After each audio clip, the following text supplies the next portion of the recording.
if I'm an addict and I'm using a drug, or if I'm an alcoholic and I'm drinking, basically what I'm trying to do is change the way that I feel at the most basic level. Right.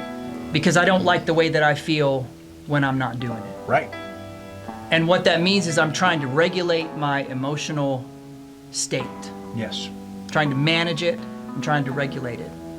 And what that says then is that people who are addicts, even prior to ever picking up a drug or a drink, are not that good at regulating their own emotional state. Exactly. And so when they find something that allows them to do that easily or does it for them, it's so compelling to that person that they will immediately begin to seek it out. And I think that's probably the difference between someone who doesn't become an addict and someone who does.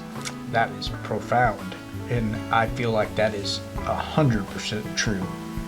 Like when you ask the question, who is more susceptible to being an addict? Right. Well, So- you just answered it. Someone who is not very well equipped to regulate their own internal state. Right. And that can be for 1,000 reasons. That's right. And it can happen when you're young. That's It right. can happen when you're 30. It can happen when you're 50.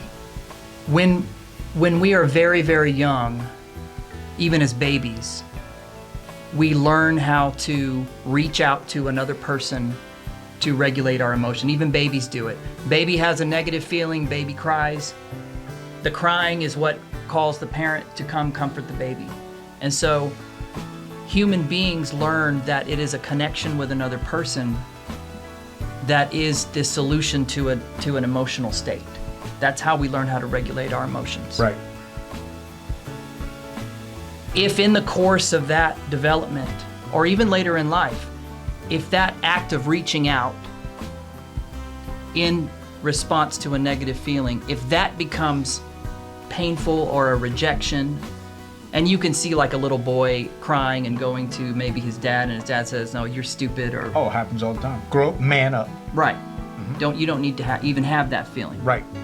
Boys don't cry. or even more horrible, you can see a child crying and getting beat. Yes. Oh, it can be horrific. And you just go down that rabbit hole and it gets worse and worse. But the point is that for these people that experience this, it feels like an isolation. It's like if I'm having a feeling that's negative, I can't trust to reach out to another person. So it goes internal. It goes internal. Yep. And that kind of sits there and manifests as depression and anxiety in adolescence and teenage life.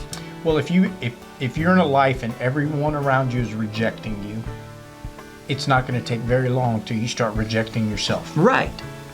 And when that happens, anything that makes you feel better is going to be attractive. Oh, So people can reach out and be addicted to other people. it's gonna Anything you can think of that'll make them feel better. it's gonna be more than attractive. And you're so right too. And most teenagers will have access to alcohol at least, and drugs, and will experiment with them. And it's those vulnerable people who have experienced that kind of rejection and feel isolated. When they try the drug, it's so powerful to them.